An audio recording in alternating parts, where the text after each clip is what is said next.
এটা তো আমার আসল পরিচয় নয়। আমাদের সবার পরিচয় কি? আমরা সবাই ভগবানের নিত্য দাস। ভগবান যেরকম নিত্য, আমরাও তদ্রূপ নিত্য। যদিও আমাদের জন্ম হয়, আবার মৃত্যু হয়ে যায়, মরে যায়, তার মানে এই নয় যে ভগবানের সাথে আমাদের সম্পর্কটাও এরকমের বিচ্ছেদপূর্ণ। ভগবান যেরকম নিত্য, আমরাও তদ্রূপ নিত্য। আমাদেরকে বাদ দিয়ে ভগবান নয়, আর ভগবানকে বাদ দিয়ে আমরা নই। আজকে ভক্তপ্রবর সন্তোষ দেবনাথ মহাশয় সংকীর্তনের আজকে অধিবাস হবে। সেই অধিবাসের পূর্বে ভাগবত কথা কীর্তন করতে হয়, আমরা এটা জেনে এসেছি ছোটবেলা থেকেই। যদিও এটার প্রতি যে মানে সবকিছু শ্রদ্ধা এখানে রাখতে হবে, এই বোধটা আমাদের এখনো জাগ্রত হয়নি। বদ্ধজীবের যা কিছু মঙ্গল হবে, যতটুকুই মঙ্গল, এখান থেকেই হবে। এই ব্যাসাসন থেকেই সবকিছু হবে। ভগবত প্রাপ্তিও হবে এখান থেকে, ভগবানের প্রতি ভালোবাসাও তৈরি হবে এখান থেকে, ওই ভালোবাসা একদিন প্রেমে রূপান্তরিত হবে এখান থেকে, আর একদিন এখান থেকেই আমি ভগবানের কাছে পৌঁছাবো। There are no alternatives. আর কোনো পন্থা নেই। এখন তাহলে আমরা বলতে পারি কেন পন্থা নেই? নববিধা ভক্তি তো আছে, 64 প্রকারের ভক্তি আছে, নেই কোথায়? আছে বটে, কিন্তু এত সহজভাবে প্রাপ্ত হবে না।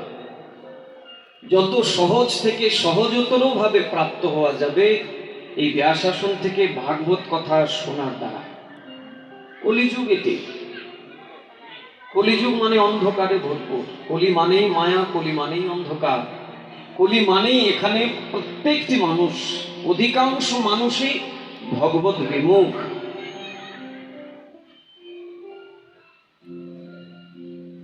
অধিকাংশ মানুষই ভগবত বিমুখ। যদিও বা কদাচিৎ কারুর একটু একটু ভগবানের সেবা করার ইচ্ছা জাগে, সেখানেও কত রকমের বিরোধিতা তৈরি হয়ে যায়, কত রকমের তুচ্ছ তাচ্ছিল্য কথা শুনতে হয়। আরে মশাই, এগুলোকে আবার দেখিয়ে দেখিয়ে করতে হয় নাকি? এগুলো তো মনে মনে করলেই হয়। হরিনাম কি আবার দেখিয়ে দেখিয়ে করতে হয় নাকি? কত রকমের কথা। আসুন ভক্তবৃন্দ, আর কিছুদিন পরেই আগামী রোববার 28শে মার্চ আমাদের নিত্য পিতা, এই যুগের যিনি যুগ অবতারী, সেই সত্য যুগের নারায়ণ, সেই ত্রেতা যুগের রামচন্দ্র, সেই দাপরের কৃষ্ণ, যিনি এই কলিযুগে আমাদের কাছে এসেছেন আমাদেরকে এই ভব সমুদ্র থেকে পরিত্রাণ করিয়ে তার সান্নিধ্যে নিয়ে যাওয়ার জন্যে, সেই সংকীর্তন পিতা শ্রীমন মহাপ্রভুর শুভ আবির্ভাব তিথি, তার জন্মতিথি আগামী 28শে মার্চ। আজকে হচ্ছে 25 তারিখ, 26, 27 বাদ দিয়ে 28 তারিখ তার শুভ আবির্ভাব তিথি, জন্মতিথি। বাড়িতে নিজেদের ছেলে মেয়েদের জন্মদিন কত সুন্দর করে ঘটা করে পালন করি। মহাপ্রভু মানে আমার পিতা। আমার পিতা শুধু নয়, আমার পিতার পিতা, আমার পিতার পিতার তার পিতা, জগতের সকলের পিতা, আমার নিত্যকালের পিতা। সেই পিতার জন্মদিনটাও তোমাকে পালন করতে হবে। একদিন বছরে অষ্টপ্রহর কীর্তনে এসে, মহাপ্রভুর কীর্তনে এসে একটু নাকের জল চোখের জল এক করে নিলাম, এটাকে ভালোবাসা বলে? এগুলো হচ্ছে লোক দেখানো গড়া ভজা। লোক দেখানো কোনো কিছুর দ্বারা ভগবানের কাছ থেকে কিচ্ছু পাওয়া যাবে না। একজন গুরুদেব তার 3 শিষ্যকে বলছেন, আমরা আজকে কিছু শিক্ষণীয় বিষয় শুনবো, যেহেতু আমরা কিছুদিনের মধ্যেই মহাপ্রভুর জন্মতিথি পালন করব। সেই মহাপ্রভুকে সামনে রেখে বিভিন্ন প্রসঙ্গকে নিয়ে আলোচনা করব।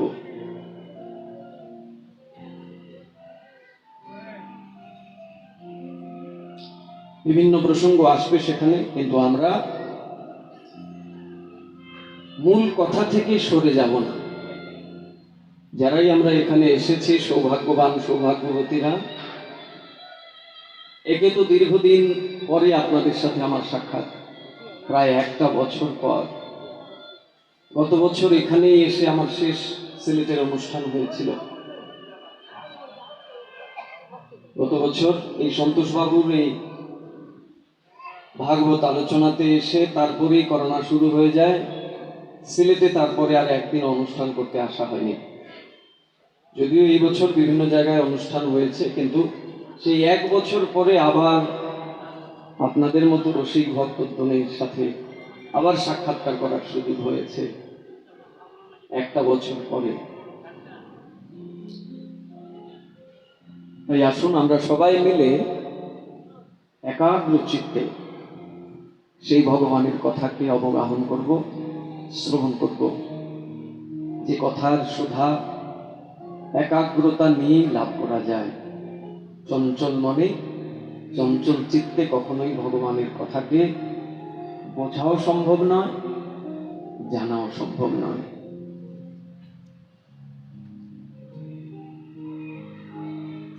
চৈতন্য মহাপ্রভু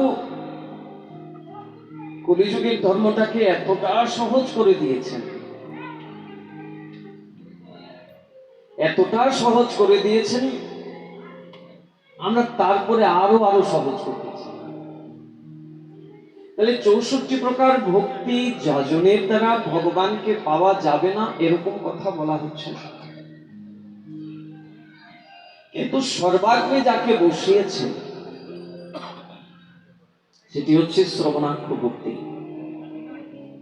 বিশেষ করে চৈতন্য মহাপ্রভু দেখলেন যে কলিযুগের মানুষের পক্ষে 64 প্রকার ভক্তি যাজন করা নিতান্তই অসম্ভব। কারণ একে তো এরা অলস, সংসারের কার্য করবার প্রতি এদের যেমন ভালোবাসা রয়েছে, সংসারের ঊর্ধ্বে সেই ভগবানের প্রতি সময় দেয়া তাদের পক্ষে নিতান্তই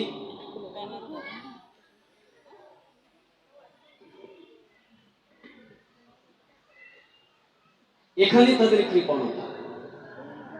তাই মহাপ্রভু কি করলেন, এই 64 প্রকার ভক্তির অঙ্গগুলোকে ছাঁটাই করে নববিধা ভক্তি নিয়ে আসলেন। নববিধা ভক্তি, এই নববিধা ভক্তির মধ্যে সর্বাগ্রে যাকে রাখলেন সেটি হচ্ছে শ্রবণাক্ষ ভক্তি।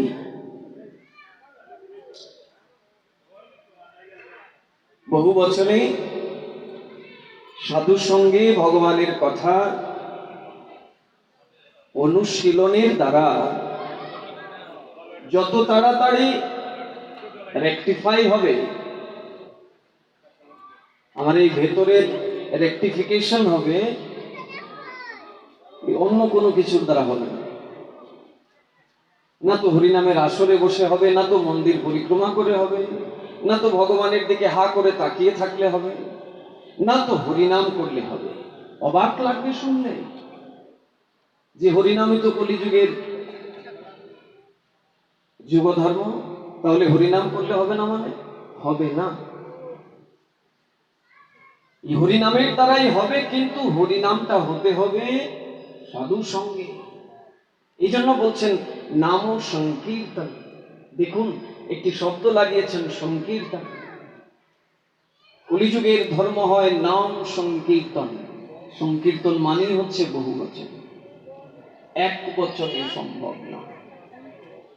আমি আমার একাকীর দ্বারা, আমার একাকী শক্তির দ্বারা আমি ভগবানকে জেনে নেব, জেনে যাব, ভগবানের সাধনা করে নেব, এটা অহংকারী বটে, এটা ভক্তি নয়।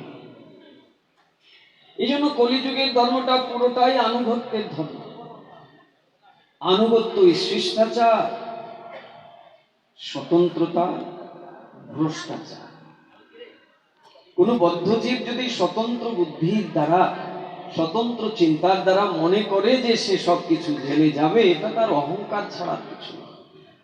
আমরা যেরকম মনে করি, আমরা প্রায়শই মনে করে থাকি যে বাড়িতে বসে বসে একা একা সবকিছু জেনে নেব, আবার ওইখানে গিয়ে শুনতে হবে নাকি? বাড়িতে বসে শুনলেই তো হয়, বাড়িতে বসে গীতা পাঠ করলেই তো হয়। হবে না কেন? হবে অবশ্যই। গীতা হচ্ছে সম্বন্ধ জ্ঞান প্রদাতা। আমার সাথে ভগবানের রিলেশনশিপ, সম্বন্ধ তৈরি করবে গীতা। বাড়িতে বসে বসে অবশ্যই গীতা পড়বো, আমি অনুশীলন করব, কিন্তু নিজে পড়ার দ্বারা যে জ্ঞান লাভ হবে, ওই জ্ঞানটাই রেকটিফাই হবে, ওই জ্ঞানটাই পিউরিফাই হবে, শুদ্ধ বিশুদ্ধ হবে। কখন? যখন ওই জ্ঞানটাই আমি সাধুর সঙ্গে বহু বচনে আস্বাদন করব।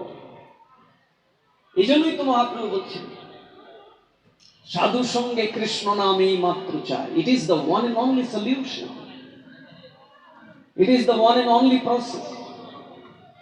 সাধুর সঙ্গে, সাধু সঙ্গে কৃষ্ণ নাম এই মাত্র চাই। এই মাত্র বলতে বুঝিয়েছেন যে এটাই একমাত্র পন্থা। সাধুর সঙ্গেই হরিনাম করতে হবে, সাধুর সঙ্গেই হরি কথা শুনতে হবে। তাহলে কি হবে? সংসার জিনিতে আর কোনো বস্তু নেই। তাহলে এই সংসার থেকে, জিনা মানে জয়লাভ করা, তাহলে এই সংসার থেকে অতি সহজেই সে জয়লাভ করে।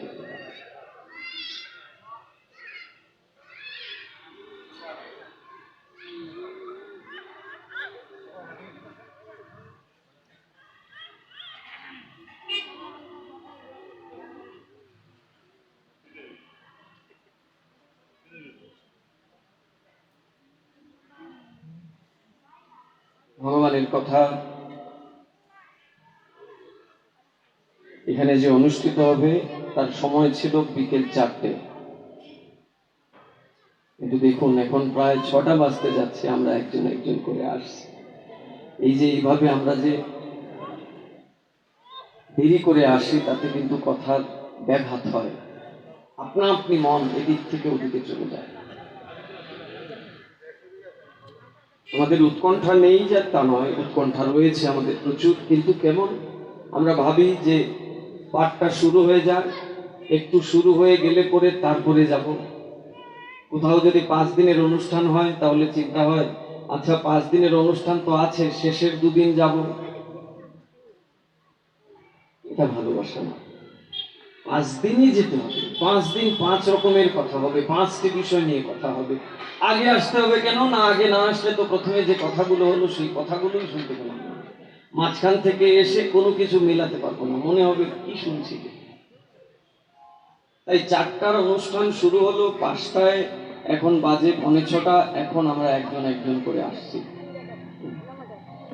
সংসারের ব্যস্ততা আজীবন থাকবে আমাদের। মৃত্যুর সময় মনে হবে আরেকটু যদি গুছিয়ে যেতে পারতাম। গুছানো আর কোনোদিনও হবে না। গোছাতে গেলে সাধু সঙ্গে আসতে হবে। এখানে আসলেই সঠিকভাবে আমি আমার সংসারকেও গোছাতে পারবো, আর এই সংসার থেকে বিদায় নেওয়ার পরে যে আরেকটি সংসারে যাব, সেই সংসারটাও গোছানো থাকবে। এখান থেকেই নিতে হবে ভক্তবৃন্দ। একে তো আমরা সুযোগও হয় না সবসময়, যদি বা কখনো সুযোগ হয়, সেই সুযোগটাও আমরা হেলায় নষ্ট করে ফেলি। চৈতন্য মহাপ্রভু এতটাই দয়া দেখিয়েছেন আমাদের জন্য। এই জন্য দেখুন তার প্রণাম মন্ত্রে প্রথমেই বলছেন যে তিনি বদান্য, তিনি একজন দাতা। কেমন দাতা? বলছেন মহাবদান্য।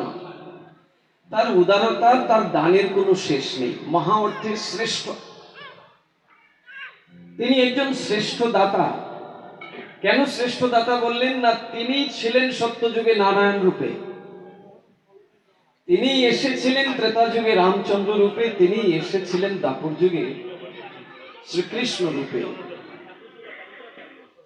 কিন্তু আসলেও সেই যুগে এত কিছু দান করে যাননি যা তিনি কলিযুগের জীবকে দান করেছেন। এই জন্য তাকে বলা হচ্ছে নম মহাবদান্যায় কৃষ্ণ প্রেম প্রদায়। তিনি এমন কিছু দান করেছেন। কি দান করেছেন? দেখুন, কৃষ্ণ প্রেম দান করে দিয়েছেন, যেটি দেব দুর্লভ, বেদ বেদান্ত যেখানে পৌঁছাতে পারে, সেই কৃষ্ণ প্রেম দান করতে আসলেন চৈতন্য মহাপ্রভু। তাহলে তার দানের কোনো শেষ হতে পারে? সংসারের বস্তু তো আমি আপনা আপনি পেয়ে যাব। আমার অজ্ঞানতা এত বেশি যে আমি বুঝি না, জানি না, এই জন্য সবসময় চিন্তা করি যে কালকে কি হবে, পরশু কি হবে, আজকে যে ওই জায়গায় যাব অনুষ্ঠানে, যদি এটা ক্ষতি হয়ে যায়। আমার ভেতরে এই বোধটাই নেই, জ্ঞানটাই নেই যে আমি যার কাছে যাচ্ছি সেখানে গেলে এই ইহ সংসারের সবকিছু তো আপনা আপনিই পাবো আমি, বরং তার কাছে গেলে তার কাছে যে শ্রেষ্ঠ ধনটা আছে সেটিও আমি পেয়ে যাব। তাই ভক্তবৃন্দ, মহাপ্রভুর এই সহজ থেকে সহজতর যে ধর্ম পদ্ধতি, যেখানে সম্পূর্ণ একটি সায়েন্স রয়েছে, বিজ্ঞান রয়েছে, যেখানে সম্পূর্ণ একটি নীতি রয়েছে, যেখানে সম্পূর্ণ একটি সংসারের কথা রয়েছে, যেখানে সম্পূর্ণ একটি সংসারের ঊর্ধ্বে গিয়ে বৈরাগ্যের কথা রয়েছে। বৈরাগ্যটা তো শুধু সংসারের বাইরে যারা আছেন, যারা ব্রহ্মচর্য ধারণ করেছেন, যারা সন্ন্যাস নিয়ে জীবন যাপন করছেন, তাদের জন্য শুধু বৈরাগ্য নয়, বৈরাগ্য তো উভয়ের জন্যে। যিনি সংসারে আছেন তার জন্যও তো বৈরাগ্য, আর যিনি সংসারকে পরিত্যাগ করে বনবাসী হয়েছেন, মঠবাসী হয়েছেন, তার জন্যও বৈরাগ্য। উভয় বৈরাগ্যের কথাই মহাপ্রভু বলছেন। আমরা সংসার বলতে কি মনে করি? আমাদের মনে করার মহাপ্রভুর যে অভিপ্রায়, দুটোর মধ্যে আকাশ পাতাল ফারাক করেছে। এই জন্য মহাপ্রভুর আদর্শে আসতে হবে। মহাপ্রভু বলে একদিন কীর্তনে আনন্দ করলাম, কান্নাকাটি করলাম, আর মহাপ্রভুর যে সিদ্ধান্ত, যে আদর্শ, যে আদেশ নির্দেশ কিছুই পালন করলাম না, তাহলে লাভ হলো কি আমার? সংসারেও তো বৈরাগ্য রাখতে হবে। তাই মহাপ্রভু নিজেই সংসার ধর্ম গ্রহণ করে লক্ষ্মীপ্রিয়া বিষ্ণুপ্রিয়াকে অঙ্গীকার করলেন এবং কেমন করে সংসারের প্রতি বিরাগ ভাজন হলেন দেখিয়ে গেলেন।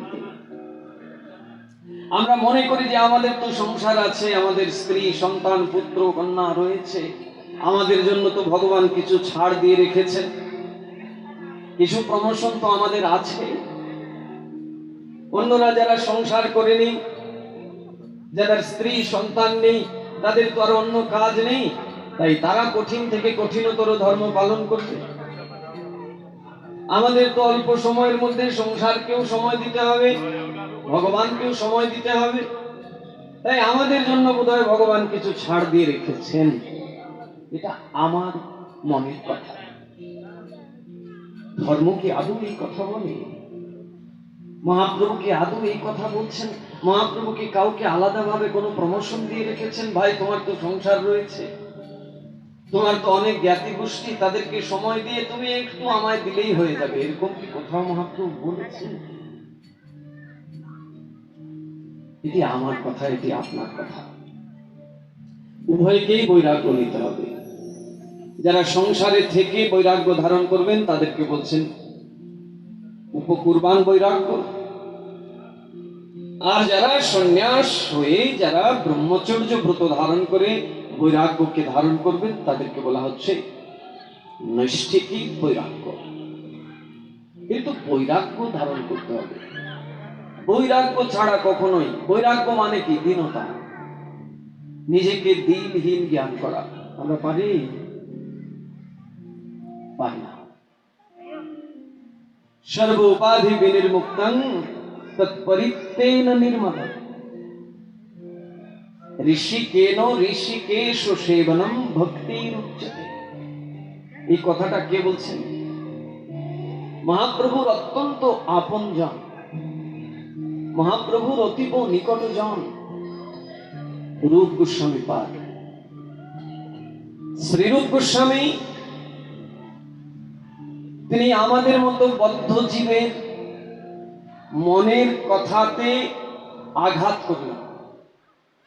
যে বদ্ধ জীব, তোমরা যে মনে মনে কত মন কলা খেয়ে বসে আছো, এটা যে সম্পূর্ণ মিথ্যা, ভুল, এটা বোঝানোর জন্য মহাপ্রভুর প্রিয় পার্ষদ রূপ গোস্বামী পাদ তিনি বলছেন সর্ব উপাধি বিনির্মুক্ত। দেখুন, বৈরাগ্যকে তো আসতে হচ্ছে। সর্ব উপাধি বিনির্মুক্ত, সমস্ত উপাধি থেকে নির্মূল হতে হবে, সমস্ত উপাধি থেকে আমাদেরকে মুক্ত হতে হবে। কি উপাধি? এই যেমন সিটিএস মন্দিরের মহারাজ, আমি উপাধি আমার একটা। কি বলছেন আমি অমুক মন্দিরের পুরোহিত, কেউ বলছেন আমি চক্রবর্তী ব্রাহ্মণ, কেউ বলছেন আমি সমাজের সবচেয়ে প্রতিষ্ঠিত ধনী ব্যক্তি। অর্থাৎ প্রত্যেকটি জীবের তার নিজ নিজ অবস্থানের উপরে একটি উপাধি রয়েছে।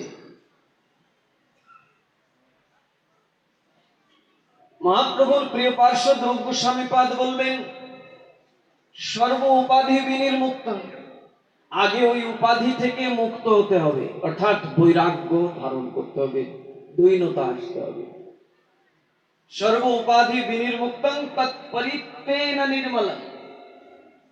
যখনই একটি মানব, একটি মানুষ তার উপাধি থেকে মুক্ত হতে পারে, তখনই তার চিত্তটা নির্মল হয়। নির্মল না হওয়া পর্যন্ত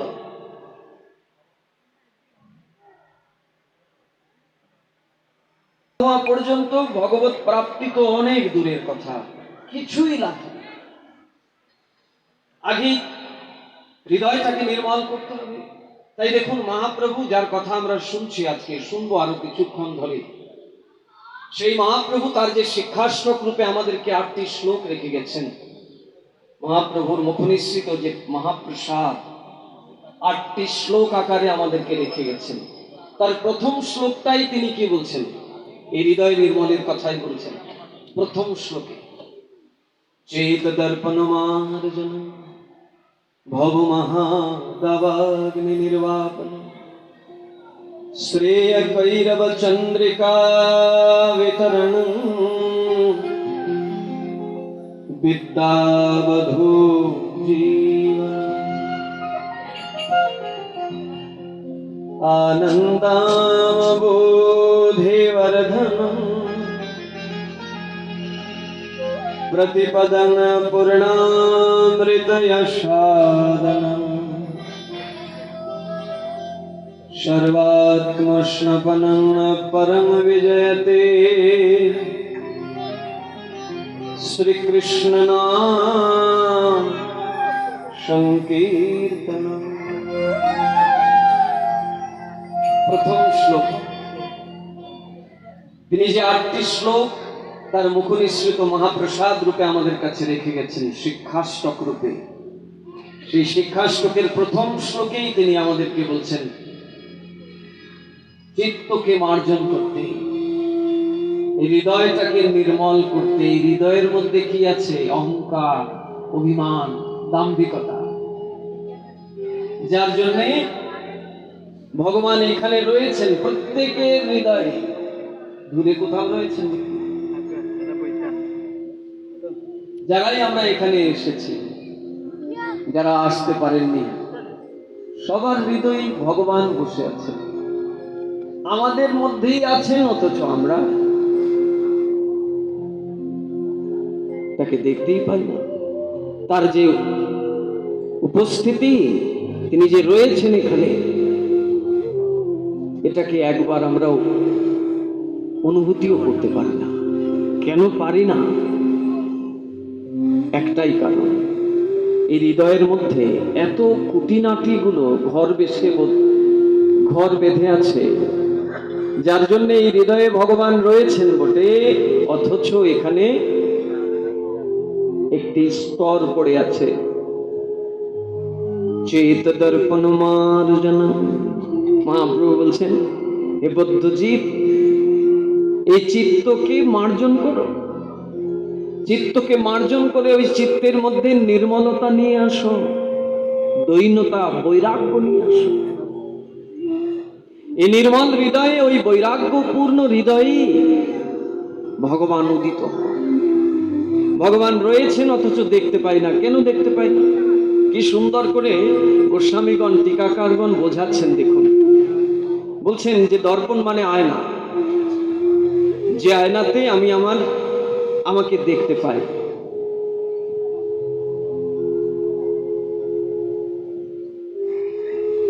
আমার প্রতিবিম্বটাকে আমি দেখতে পাই আয়নার মধ্যে। কিন্তু যে আয়নাতে আমি প্রতিদিন আমাকে দেখি, সেই আয়নার মধ্যে যদি ধুলোবালি পড়ে যায়, দীর্ঘদিন ব্যবহার না করার ফলে তার মধ্যে যদি ধুলোবালি এসে বাসা বাঁধে, তখন ওই আয়নাটা নিয়ে আমি দেখলেও আমাকে দেখতে পাবো না। আমার চেহারাটা ওই আয়নার মধ্যে পরিষ্কারভাবে ফুটে উঠবে না। কেন পরিষ্কারভাবে ফুটে উঠবে না? কারণ ওর মধ্যে ময়লা পড়ে আছে। তাহলে কি করতে হবে? না, ওই ময়লাটাকে সরিয়ে দিতে হবে। একটি কাপড় দিয়ে যখন ময়লাটাকে আমরা সরিয়ে ফেলবো, তখন আবার ওই আগের মতোই আমি নিজেকে দেখতে পাবো ওই আয়নার মধ্যে। এই মহাপ্রভু বলছেন, এই হৃদয় রূপ দর্পণ, এই হৃদয়টাকে একটি আয়না বলছেন। এই আয়নার মধ্যে কি হয়েছে? জন্ম জন্মান্তরের আবর্জনাগুলো এসে বাসা বেঁধেছে। এখানে অহংকার রয়েছে, আত্ম অভিমান রয়েছে, দাম্ভিকতা রয়েছে। এখানে প্রত্যেকের নিজ নিজ উপাধির, নিজ নিজ ব্যক্তিগত একটি পরিচয়ের অহংকার বসে আছে, যার ফলে এই আয়নার মধ্যে ভগবান আছেন, অথচ আমি তাকে দেখতে পাচ্ছি না। তাহলে কি করতে হবে? পরিষ্কার করতে হবে। কিসের দ্বারা পরিষ্কার হবে? সাধু সঙ্গের দ্বারা। যত বেশি সাধু সঙ্গ হবে, যত বেশি সাধু সঙ্গে ভগবানের কথা এই কর্ণ দিয়ে প্রবেশ করবে, তত বেশি এই হৃদয়টা ধীরে ধীরে ধীরে ধীরে ধীরে ধীরে পরিষ্কার হতে থাকবে। আর যখন পরিষ্কার হতে হতে একদম পরিষ্কার হয়ে যাবে, মহাপ্রভু কি বললেন? শ্রেয় কৈরব চন্দ্রিকা বিতরণ। কৈরব চন্দ্রিকা মানে, কৈরব মানে পূর্ণিমা, চন্দ্রিমা মানে চন্দ্র। পূর্ণিমার চাঁদের যে আলো, সেই আলো প্রকাশিত হবে হৃদয়ের মধ্যে, আর সেই আলোতে ঝলমল ঝলমল করে আমি আমার নিত্য পিতা ভগবানকে দেখতে পাবো। তাহলে সেই পরিস্থিতি আসবার আগে কি করতে হবে? সর্ব উপাধি বিনির্মুক্ত, তৎপরিত্তেন নির্মলম। নির্মল হতে হবে আমাকে, আমার এই হৃদয়টাকে নির্মল করতে হবে। নির্মল করতে গেলে কি করতে হবে? ঋষিকেন ঋষিকেশ সেবনম ভক্তিরুচ্যতে। ঋষিকেন ঋষিকেশ সেবনম। ঋষিকেশ মানে ভগবান, আর ঋষিকেন মানে, ঋষিকেন মানে হচ্ছে ইন্দ্রিয়। রূপ, রস, শব্দ, গন্ধ, স্পর্শ, এই যে পঞ্চ ইন্দ্রিয়, এটাকে বলছে ঋষিকেন। আর ঋষিকেশ মানে ভগবান। বলছেন ঋষিকেন ঋষিকেশ সেবনম। এই পঞ্চ ইন্দ্রিয়কে, রূপ, রস, শব্দ, গন্ধ, স্পর্শ, এই পঞ্চ ইন্দ্রিয়কে ঋষিকেশের সেবায় লাগাতে হবে, অর্থাৎ ভগবানের সেবায় লাগাতে হবে। তাহলে কি হবে? ভক্তির উচ্চতে। বদ্ধ জীবের ভক্তিটি কি হবে? বাড়তে থাকবে, আর এই ভক্তি একদিন ভগবানের কাছে নিয়ে যাবে। তাই ভক্তবৃন্দ, আমরা মহাপ্রভুর এই সহজ থেকে সহজতর যে ধর্ম এই কলিযুগের বদ্ধ জীবের জন্য তিনি দান করে গেছেন, সেই সহজ ধর্ম নিয়েই আজকে আমরা আলোকপাত করব। সেই প্রসঙ্গটাকে দাঁড় করাতে গিয়ে বিভিন্ন প্রসঙ্গগুলো ভাগবত থেকে আমরা নেব। মনোযোগ দিয়ে আমরা কথার মধ্যেই থাকব। আমরা যেন চিত্ত বিক্ষিপ্ত না হয়, আমাদের মন, এই দেহ যেন কথার মধ্যে একাগ্রতা নিয়ে রাখতে পারি। যে প্রসঙ্গ নিয়ে আজকে কথা আমরা শুরু করেছিলাম, যে করোনাকালীন সময় আমাদের অনেক ভয় ভীতি রয়েছে। কিসের জন্য ভয় ভীতি? না, এই শরীরে যদি সেই করোনা এসে বাসা বাঁধে, যদি আমাকে কষ্ট দেয়, এই ভয় ভীতি আমাদেরকে সবসময় ঘিরে রেখেছে। এই ভয় ভীতি থাকাটা অপ্রাসঙ্গিক নয়, অবশ্যই সাবধান থাকতে হবে আমাদেরকে, কারণ এই শরীরকে দিয়েই আমরা সাধনা করব, তাই শরীরটাকে আমাদের ভালো রাখতেই হবে।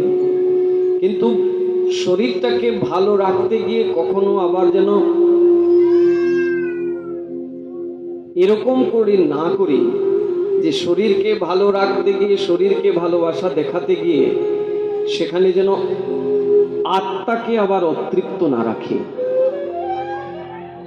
শরীর এবং আত্মা দুটোই আমাকে ঘিরে আছেন।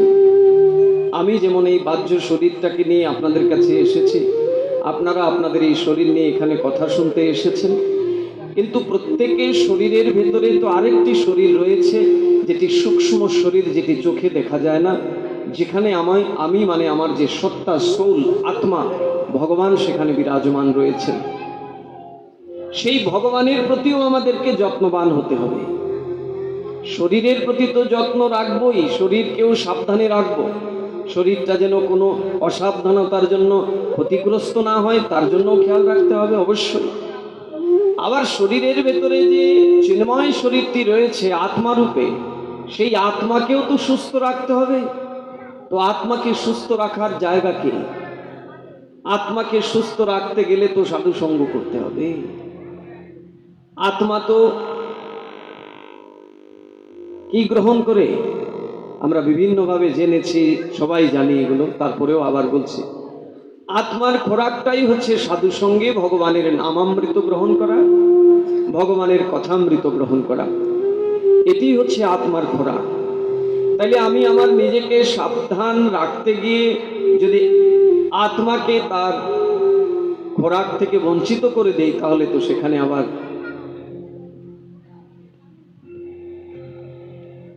ভালোবাসা দেখাতে গিয়ে অন্যায় করে ফেললাম। তাই দুই দিকটাকেই আমরা খেয়াল রাখবো, শরীরটাকেও যত্ন রাখবো যাতে আমি সাধনা করতে গিয়ে আমার শরীরে কোনো কষ্ট না হয়। আজকে একটি বিশেষ তিথি, আমলকি একাদশী, শ্রী হরিবাসর তিথি।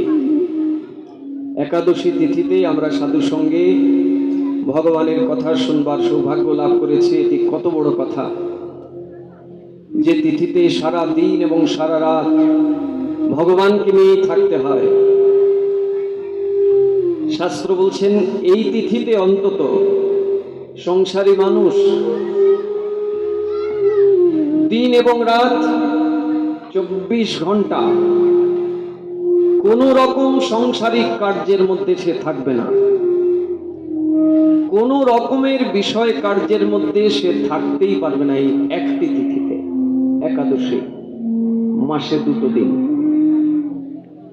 কিন্তু আমরা তো পারি না। আমরা শুনি বটে, বিভিন্ন জায়গা থেকে শুনি, ওই শুনি কিন্তু পালন করতে পারি। আজকে মহাপ্রভুর কৃপা হয়েছে, আপনাদের মতো শুদ্ধ ভক্তদের সঙ্গে এই তিথি পালন করছি। এই তিথিতে ভগবানের সেই দিব্য কথা আমরা অনুশীলন করছি। এখান থেকে কথার বিশ্রাম হয়ে গেলে পরে আমরা আবার চলে যাব কোলাউড়া সিটিএস মন্দিরে। সেখানে সারা রাত ভক্তগণ মহাপ্রভুকে নিয়ে জাগরণ করবেন।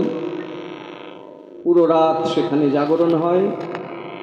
মহাপ্রভুর নাম গুণগানে আপনাদেরকেও আমন্ত্রণ রাখছি। আপনারা যারা যেতে ইচ্ছুক চলে আসুন। এখানের কথা বিশ্রাম হয়ে যাওয়ার পরেই আমরা ফিরে যাব কোলাউড়া সিটিএস মন্দিরে, চৈতন্য ট্রান্সেন্ডেন্টাল সোসাইটি, শ্রী চৈতন্য অপ্রাকৃত সংঘ সিটিএস মন্দিরে। সেখানে সারা রাত জাগরণ হবে। এই বিশেষ তিথিতে আমরা সকলে এখানে সমবেত হয়েছি। যে প্রসঙ্গে আমরা শুনছিলাম যে বৈরাগ্য সকলকেই ধারণ করতে হবে। কি আমরা সংসারী, কি সংসার থেকে যারা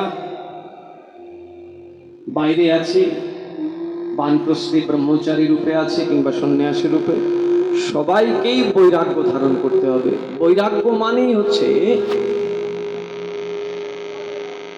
নিজে যে আসল জায়গা, আসল যে পরিচয়, সেটাকে অন্বেষণ করা, দৈনতাপূর্বক নিজের আসল স্বরূপকে বের করে নিজেকে জানা এবং নিজেকে পরিচালিত করা। বৈরাগ্য নিতে হবে আমাদেরকে। একাদশীর প্রসঙ্গেও কিছু কথা আমরা শুনব, যে প্রসঙ্গে আমাদের মূল কথাটা যে মহাপ্রভুর আবির্ভাব তিথি আগামী 28শে মার্চ, আজ থেকে আরো দুদিন পরে। আজকে হচ্ছে 25 তারিখ, 26, 27 বাদ দিয়ে 28 তারিখে মহাপ্রভুর আবির্ভাব তিথি। সেই আবির্ভাব তিথি আমরা পালন করবার সৌভাগ্য লাভ করব। সারা দিন সারা রাত মহাপ্রভুকে নিয়েই থাকব। নিজেদের জন্মদিন পালন করতে আমরা কতটুকু সময় দেই, অর্থ ব্যয় করি। কখনো কখনো তো অফিস থেকে, ব্যবসা থেকে ছুটিও নিয়ে নেই। আর ভগবানের আবির্ভাব তিথি আরো আরো বেশি অনুরাগ নিয়ে করব। বছরে একটা দিন এই তিথি পালনের দ্বারা আমরা যে কত কিছু লাভ করে ফেলব, আজকে কিছুটা আমরা আলোকপাত করব। আর বাকিটা হবে আগামী 28 তারিখে সিটিএস মন্দিরে। সারা রাত সেখানে জাগরণ হবে। আমার শ্রী গুরুপাদ পদ্ম তিনি নিজে থাকবেন। সেদিন আমরা আরো বিস্তারিতভাবে সেখানে শুনব মহাপ্রভুর গুণমহিমা, মহাপ্রভুর তিথি পালনের যে বিশেষত। একটি গৌর পূর্ণিমা তিথি যদি কেউ শাস্ত্রের নিয়মে পালন করে,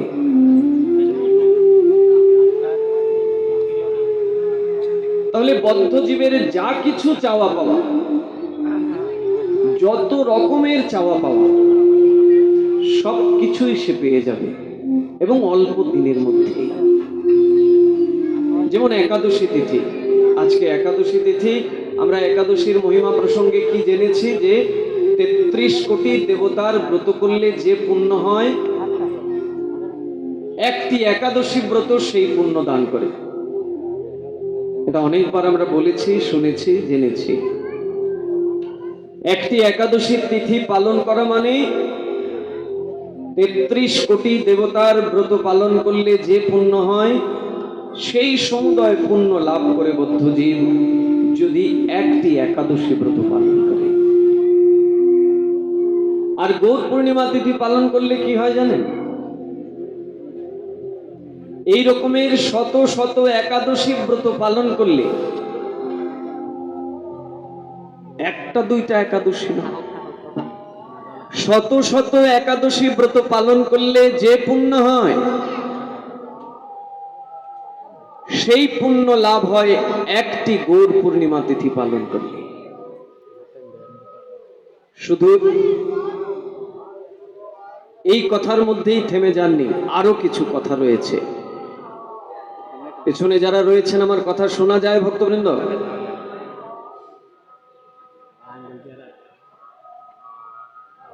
আমরা জানি যে পাপ থেকে মুক্ত হওয়া যায়, কিন্তু অপরাধ থেকে মুক্ত হওয়া যায় না।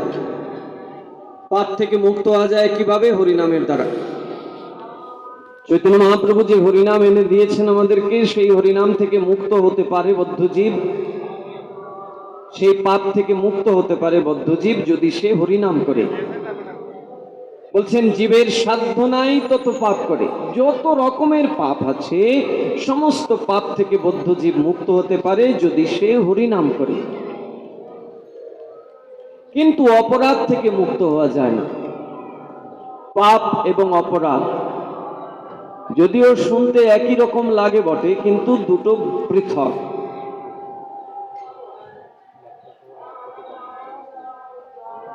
পাপ থেকে মুক্ত হওয়া যায় ভগবানের সেবার দ্বারা, হরিনামের দ্বারা, কিন্তু অপরাধ থেকে মুক্ত হওয়া যায় না। ভগবানের নাম করলেও অপরাধ থেকে মুক্ত হওয়া যায় না।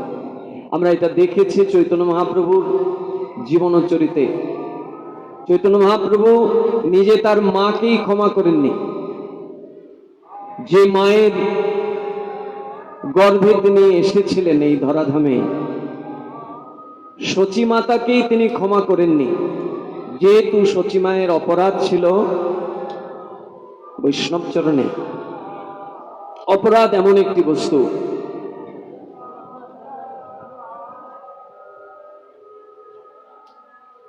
গৌর পূর্ণিমা তিথি পালন করলে কি হয়? গৌর পূর্ণিমা তিথি পালন করলে যেভাবে শত শত একাদশী ব্রতের ফল লাভ করা যায়, ঠিক তদ্রূপ গুরুচরণে, বৈষ্ণব চরণে যদি কারোর জ্ঞানে অজ্ঞানে অপরাধ হয়ে যায়, সেই অপরাধ থেকেও সে মুক্ত হয়ে যায়। এত বড় ফল রাখে এই গৌর পূর্ণিমা তিথি। আমরা সবাই গুরুকরণ করেছি, অনেকে করেছে অনেকে করেনি। চলার পথে জেনে হোক না জেনে হোক আমাদের গুরুচরণে অপরাধ হয়ে যায়, সাধুচরণে অপরাধ হয়ে যায়, যে অপরাধ থেকে আমরা কোনোভাবেই মুক্ত হতে পারি না।